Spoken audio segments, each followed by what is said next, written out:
The Canadian Securities Exchange presents your go-to source for trends in junior and small cap markets. Each month, join host Anna Serin and financial expert Bruce Campbell in partnership with Stockhouse.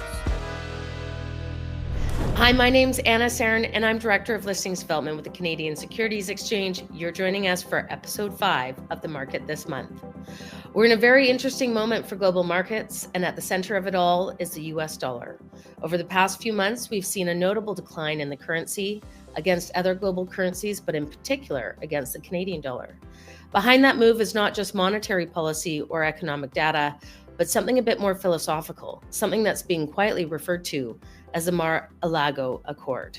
The Mar-a-Lago Accord is the framework guiding the Trump administration's second-term trade and currency agenda.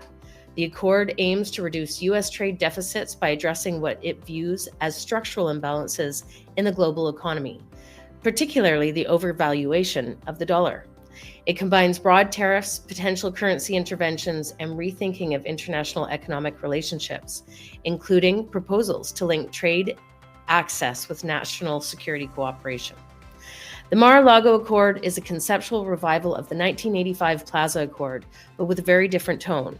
Rather than a coordinated global effort to stabilize currencies, this new proposal, floated by members of the Trump administration, suggests that the U.S. should take deliberate steps to weaken the dollar in order to boost exports and reduce trade deficits. The idea is rooted in the belief that the dollar's role as a reserve currency makes it structurally overvalued, and that tariffs, even more controversial financial tools, could be used to change that. While this isn't official policy yet, it's already having real-world effects. Investors are watching closely as the market is starting to react. From commodities to small caps to capital flows in and out of North America, we're seeing early signs of structural shifts. Today, we'll break down what this all means for Canadian markets, for investors, and for public companies. We'll talk about who stands to benefit from a weaker dollar, whether the rally of gold is sustainable, and what the recent moves in the market might be signaling about the future of small caps. Thank you again for joining us for another episode of The Market This Month. I'm, of course, joined by my wonderful co-host, Bruce Campbell with StoneCastle Investments. Thank you for joining me, Bruce. Hey, Anna, good to be here. Well, we're joining each other virtually this month. I'm sad to not have you live in the studio, but hopefully you are enjoying sunshine in Kelowna while we get a little bit of January in Vancouver. Yeah, it's been good here for sure.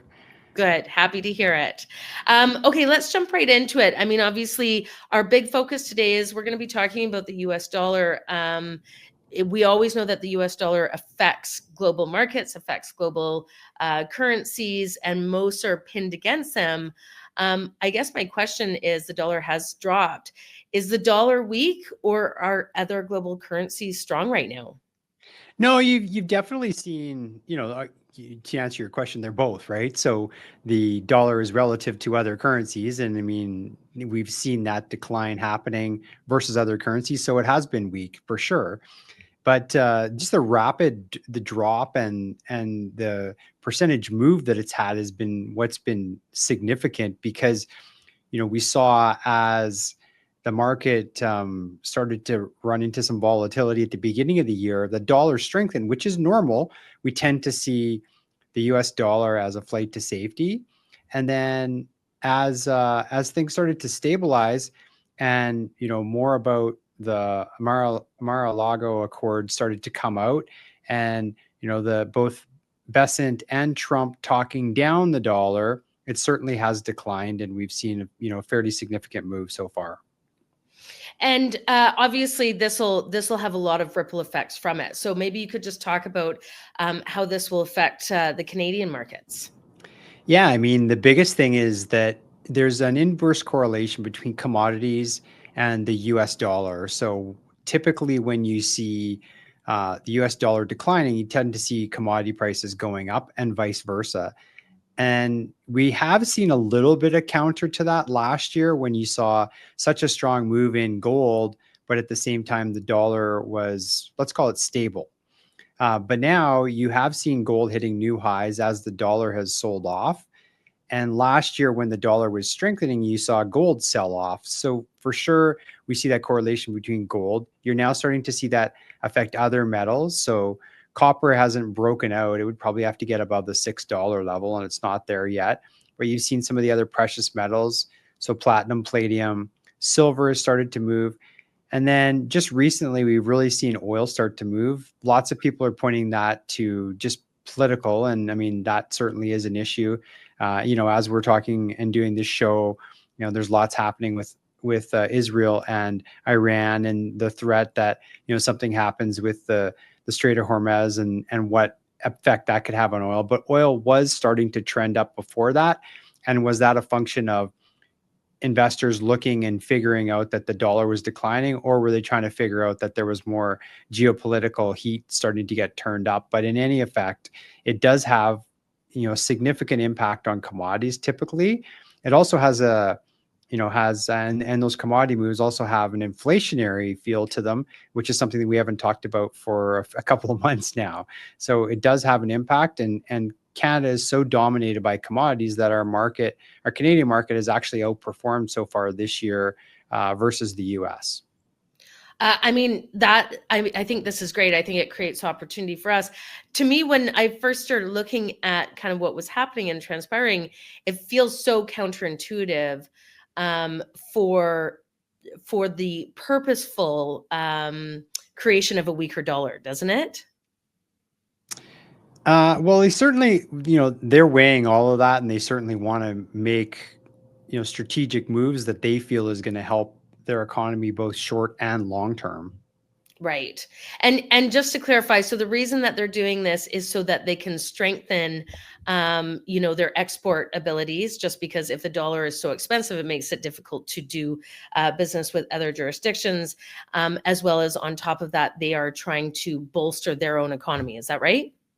Yeah, exactly. I mean, if you just think about it in Canadian dollar terms, if you look at where the Canadian dollar bottomed out just a few months ago, it was right around the 68-cent range. And at that point in time, lots of economists were talking for, so 65. It didn't go there, and that's often the case. And now it's in the 73 range. That's a fairly significant move. And if you just look at the conversion rate, it has a fairly significant impact. If we were to see that continue, then it's even more so. And so those goods that are priced in US dollars coming into Canada are just a little bit cheaper than they were 3-4 months ago. Gotcha. Okay. Well, it'll be interesting to see how that all plays out. I mean, obviously, there's a lot of tides turning in the U.S., so we'll continue to watch to see how that plays out. Let's talk about gold. I feel like gold has been something that we've talked about since the beginning of the year. These are pretty unreal prices that we're seeing in the gold sector, but we're also seeing some weird misalignment. So, I guess my question is: are we in a gold rush or a bubble? What's happening in your perspective with gold? Yeah, I don't think we could say that we're in a bubble necessarily, per se, that it's got, really inflated and it's, about to burst and go back to $2,000 an ounce. If you look at what we've seen happen with inflation and what we've seen happen with gold, it does make a lot of sense in the fact that, gold typically tracks inflation. One of the metrics that they often have used for forever, and I say they, it's, the sort of market folklore, is that, the price of a good quality man's suit is about the price of an ounce of gold. And if you think about, how gold has appreciated over time, that makes a lot of sense on kind of where it is right now. That being said, we do see a couple of different factors that are showing that it is potentially extended. So when we look at Bank of America out of the US does this fund manager survey, and they do it weekly, and they ask fund managers different questions on the economy and markets and things like that, where they're positioned. And right now they're saying that, gold is fairly overvalued, and that the US dollar is also one of the sort of least favored assets. The gold in the US dollar's case, it's the lowest that it's been as far as in favor since going back to 2005, so 20 years. And in gold is right now the asset class that's been, that's most overbought or overowned is how they look at it. And it's interesting because if you look at, through most of last year, what fell into that category was the Mag 7. And it's not like the Mag 7 has completely fallen apart. Certainly there's been movement inside of that group of stocks, and some are doing really well and some aren't, but it hasn't fallen apart. Well, the same thing could be for gold, right? I mean, for over the last month, we've seen it more or less going sideways here. Even though the dollar's been declining, it has hit new highs, but then it'll pull back, and it really moves around based on headlines. So I don't think it's in this bubble per se, but don't be surprised if different things happen, that gold could stabilize or even have a $200 or $300 drop over a shorter period of time.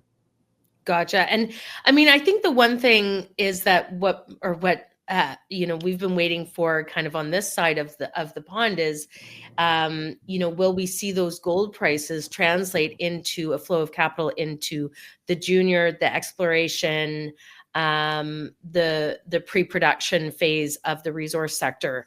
Do you start to see that? I mean, I'm seeing lots of financings happening for our resource sector companies. Are we going to start to see more of that and start to see some better valuations? Yeah, I think you're already starting to see that for sure. So you have seen, a number of, sort of mid-tier. You haven't really seen too many large caps come to the market for financings, but you have seen a fair number of mid-tiers, some of the smaller. You haven't seen any micros. Well, I shouldn't say you haven't seen any. You've seen some micros, but not a lot. And you're seeing more of those. You've seen, a pickup in the number of micros and smalls that are now getting financed.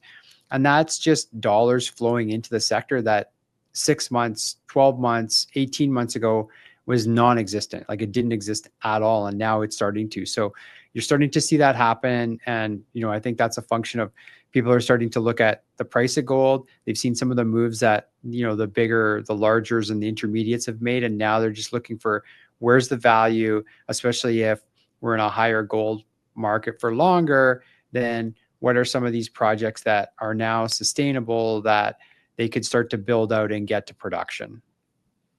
Yeah, I mean, it seems like it should naturally go there. It's just been a bit odd that we haven't seen it yet. Obviously, there's a lot of other factors contributing to the market right now.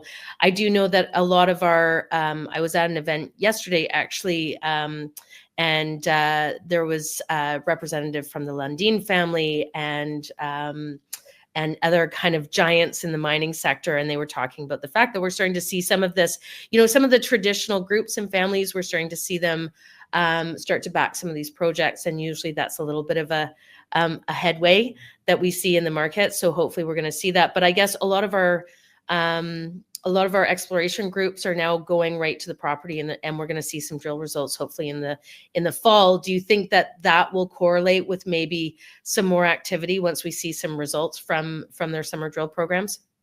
Well, historically it has, especially if they have success with those drill programs. As you see those drill programs come out, the value of the project becomes more valuable, especially if they're positive. And then at that point in time, they'll raise money to do more drilling or more development or both. And that's kind of the pattern of, that junior micro mining market for sure. I think the one thing is when we get those drill results in the fall, I think now it'll be attributed to the gold price.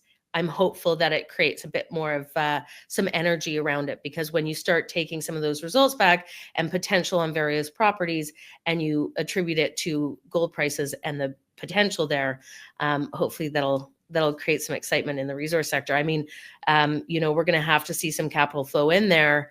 And that's just a fact based on global demand of what we're using commodities at the rate that we're using them. But hopefully we'll see that translate. Yeah, I would think that you do for sure, because, especially if gold hangs in, I would say anywhere above 3,000, a lot of those projects now start to become profitable or economic, I guess.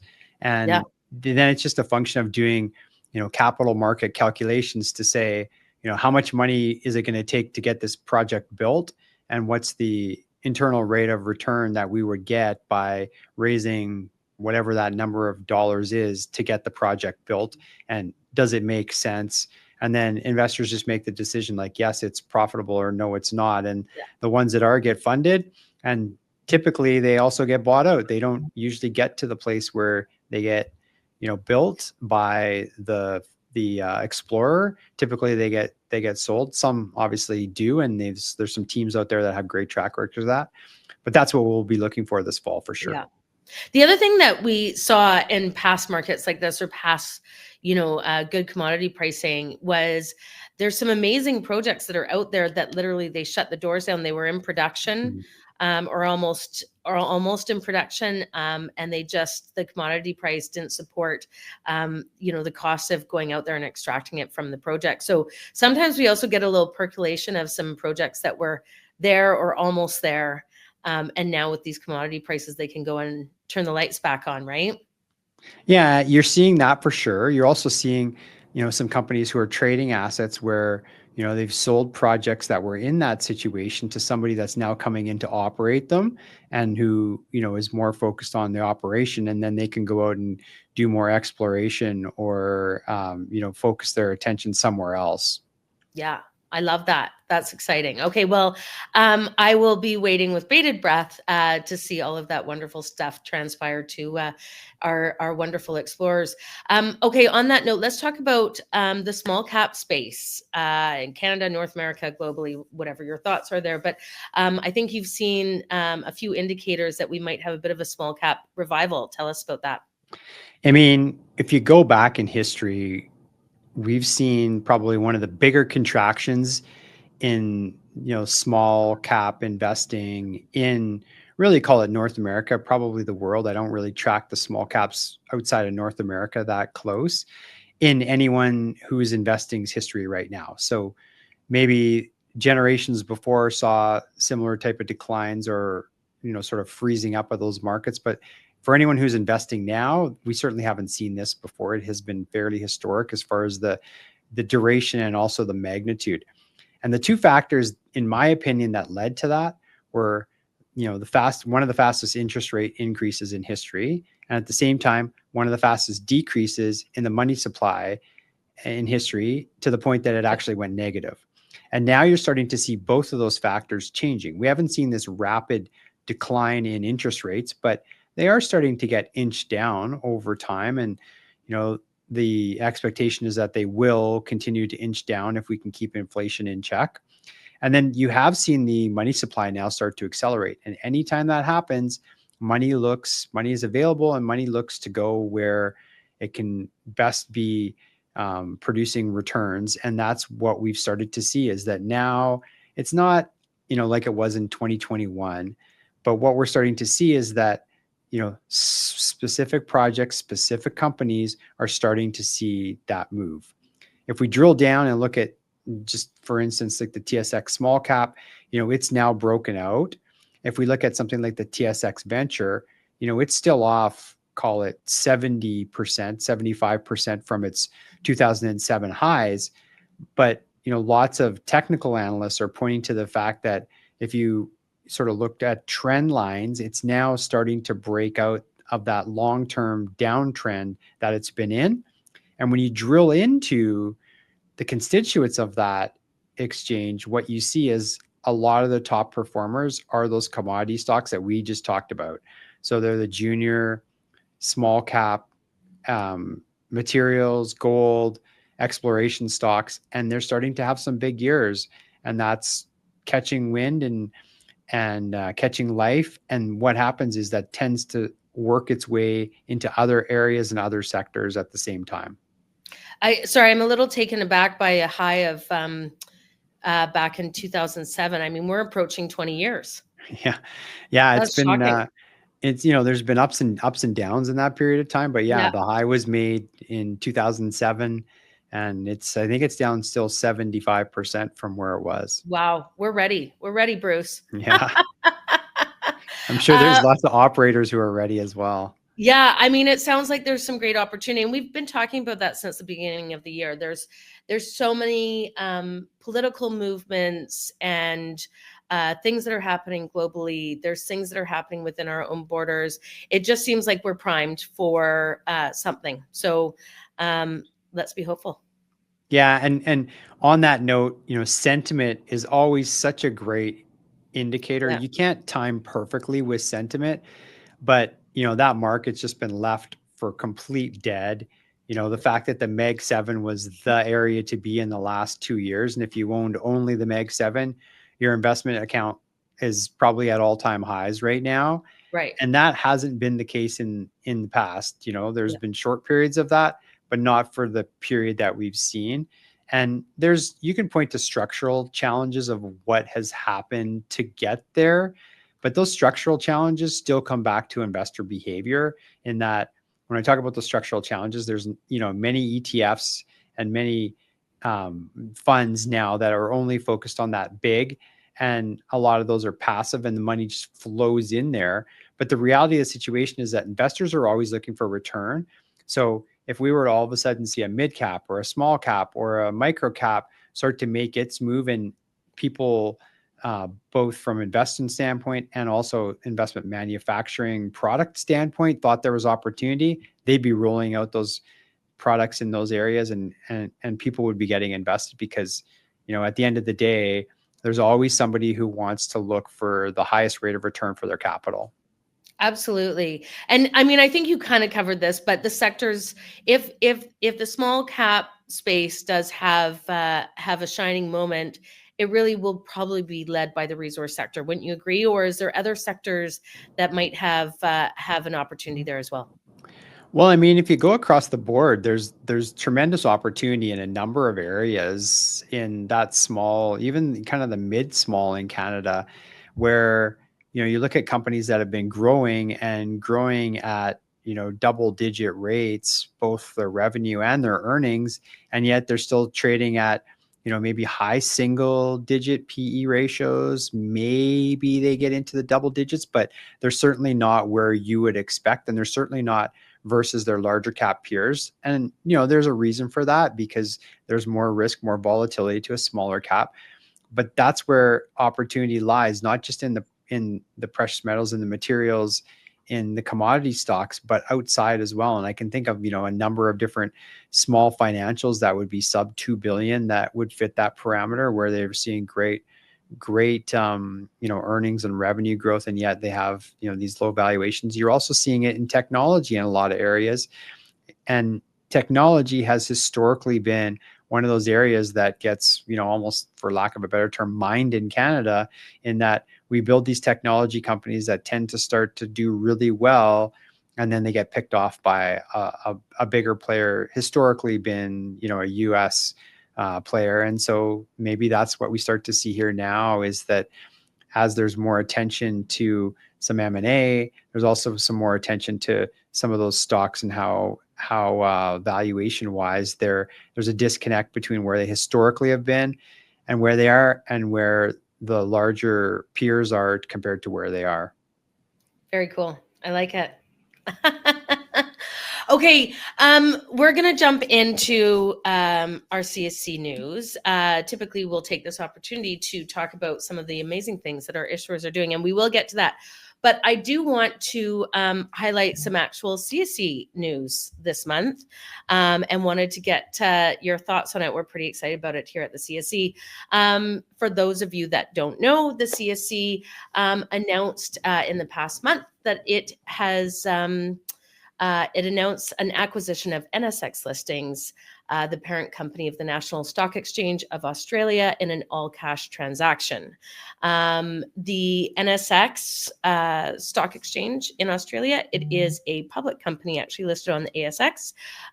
This was an all-cash purchase for all the shares that are listed on there. The transaction is set to close hopefully in Q3 of 2025. But I believe that we've talked about this in the past, but the CSE has been traveling to Australia for quite a few years now. And there is just such a similarity in the capital markets and, trying to build a pathway between the two. And I think there's a lot of opportunity for that. There's lots of Australians that access the Canadian capital markets, lots of Canadians that want to and access the Australian market. So this really felt like a perfect synergy for the CSE. The move marks a significant step in the CSE's international growth strategy, extending its proven model of supporting early stage and growth companies to Australia's entrepreneurial capital markets. In Australia, really the main exchange over there, or the largest exchange over there is the ASX, and traditionally isn't as structured as well for the startup and growth and the resource sector exploration side of things. And so the goal is for the CSE to provide kind of where we were 20 years ago and assist the NSX in growing like we did and facilitating that side of the market, which is really exciting. As I mentioned, the transaction's meant to close at the end of Q3. Our wonderful CEO, Richard Carleton, called the deal a transformational step that allows the exchange to export its success to a like-minded market with deep experience in enabling access to public capital for growth stage companies. The CSE aims to replicate the success in Australia while enhancing opportunities for issuers and investors in both regions. So we've talked about this a little bit in the past, Bruce, but I mean, obviously for us, we see great opportunity for our issuers to be able to better access Australia, for Australians to better access us, especially when you're dealing with two jurisdictions and two exchanges. It makes sense to be using an exchange that's a bit more streamlined, perhaps a little bit easier as far as process. What are your thoughts on this? Yeah, I mean, this is an area that has been, as we talked about, been underutilized, and now, the CSE is starting to make that move, and they recognize there's an opportunity there to expand, and it's great to see, right? Yeah, I mean, in your history, you've probably seen a lot of companies that you've looked at maybe do the dual listing process down in the US.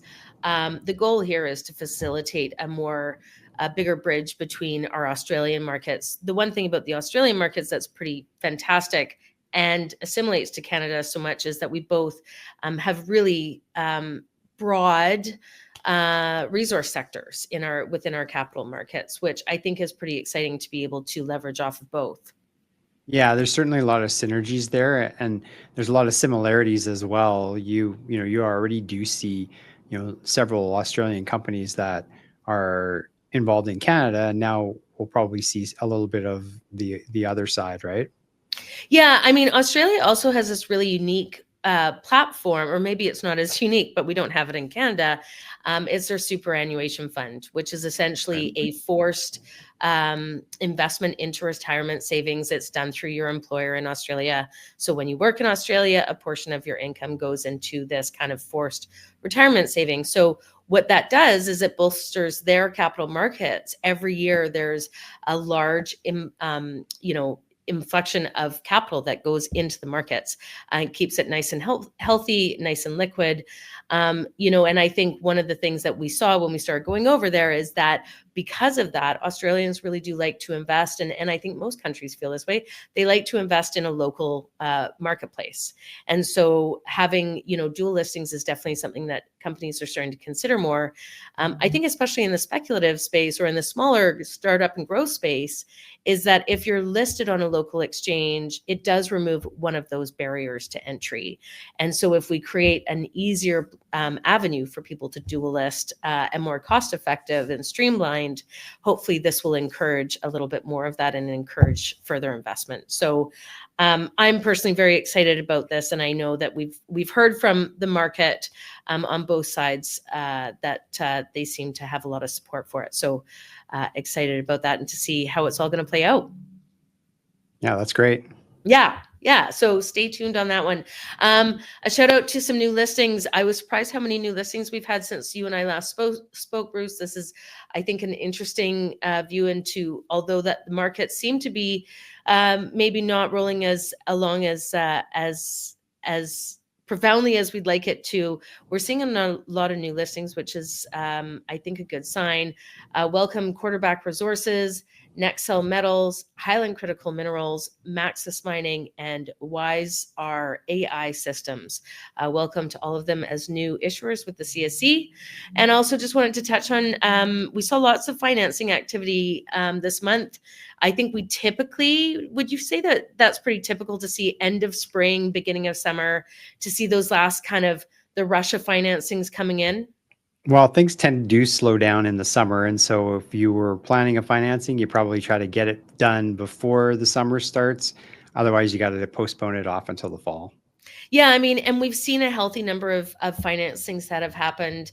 Aduro Clean Technologies, they just priced an $8 million US public offering, issuing under 1 million common shares and attaching half warrant exercisable over the next 3 years.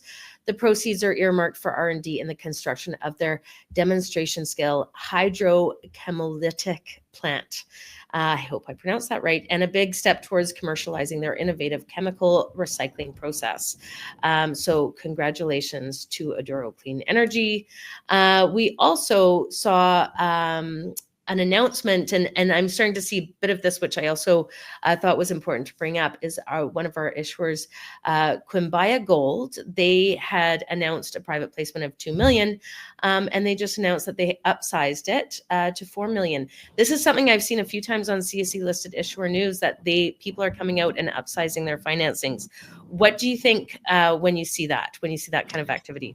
Well, to what we were talking about just a minute ago about the kind of increased activity that we're seeing, that's a positive sign. If you go back a year ago, those financings, it was a struggle to get them done at the size that they wanted. And now they're seeing excess demand, so they're able to raise more money.